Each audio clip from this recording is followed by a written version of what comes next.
Give me liberty or give me death.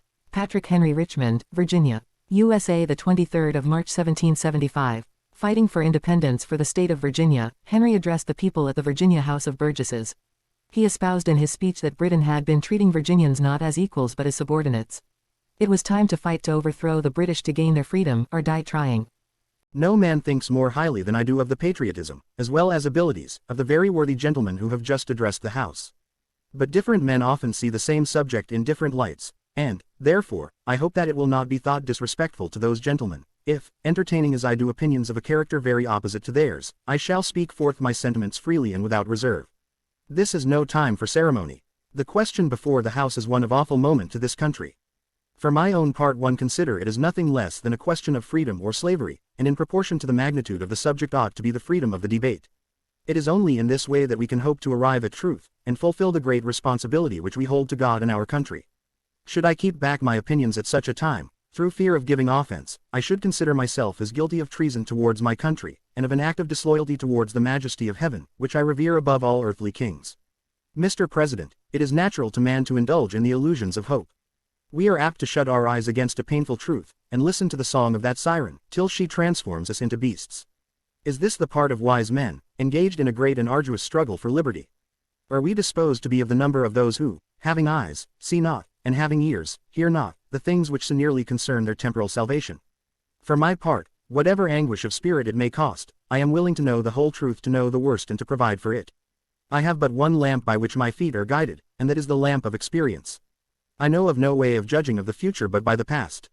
And judging by the past, I wish to know what there has been in the conduct of the British ministry for the last 10 years, to justify those hopes with which gentlemen have been pleased to solace themselves in the House. Is it that insidious smile with which our petition has been lately received? Trust it not, sir, it will prove a snare to your feet.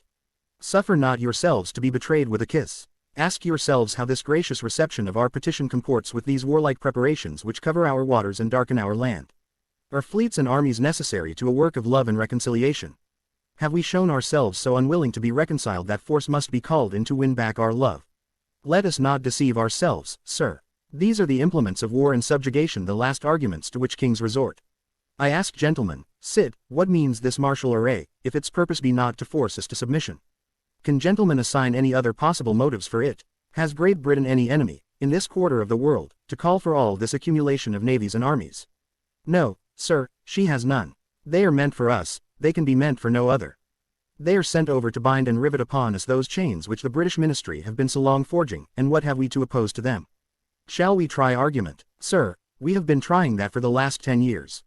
Have we anything new to offer on the subject? Nothing. We have held the subject up in every light of which it is capable, but it has been all in vain. Shall we resort to entreaty and humble supplication?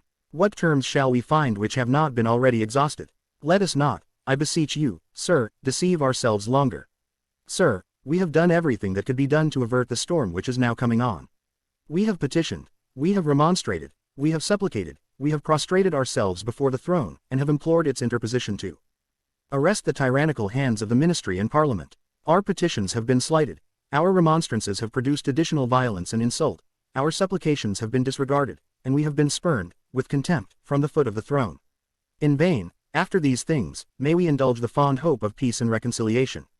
There is no longer any room for hope. If we wish to be free, if we mean to preserve inviolate those inestimable privileges for which we have been so long contending, if we mean not basely to abandon the noble struggle in which we have been so long engaged, and which we have pledged ourselves never to abandon until the glorious object of our contest shall be obtained, we must fight. I repeat it, sir, we must fight. An appeal to arms and to the God of hosts is all that is left us. They tell us, sir, that we are weak, unable to cope with so formidable an adversary. But when shall we be stronger? Will it be the next week, or the next year? Will it be when we are totally disarmed, and when a British guard shall be stationed in every house? Shall we gather strength by irresolution and inaction? Shall we acquire the means of effectual resistance, by lying supinely on our backs, and hugging the delusive phantom of hope, until enemies shall have bound us hand and foot? Sir, we are not weak if we make a proper use of the means which the God of nature hath placed in our power. 3 millions of people, armed in the holy cause of liberty, and in such a country as that which we possess, are invincible by any force which our enemy can send against us.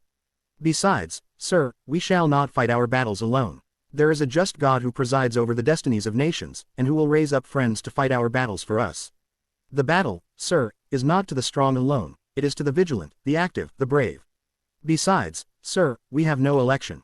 If we were base enough to desire it, it is now too late to retire from the contest. There is no retreat but in submission and slavery. Our chains are forged. Their clanking may be heard on the plains of Boston. The war is inevitable and let it come. I repeat it, sir, let it come. It is in vain, sir, to extenuate the matter. Gentlemen may cry peace, peace, but there is no peace. The war is actually begun. The next gale that sweeps from the north will bring to our ears the clash of resounding arms. Our brethren are already in the field. Why stand we here idle? What is it that gentlemen wish? What would they have? Is life so dear, or peace so sweet, as to be purchased at the price of chains and slavery? Forbid it, Almighty God. I know not what course others may take, but as for me, give me liberty or give me death. A month after this speech, the Battle of Lexington and Concord Bad started. This was the first event that marked the start of the Revolutionary War from 1775 to 1783. Note, there is no written record of this speech.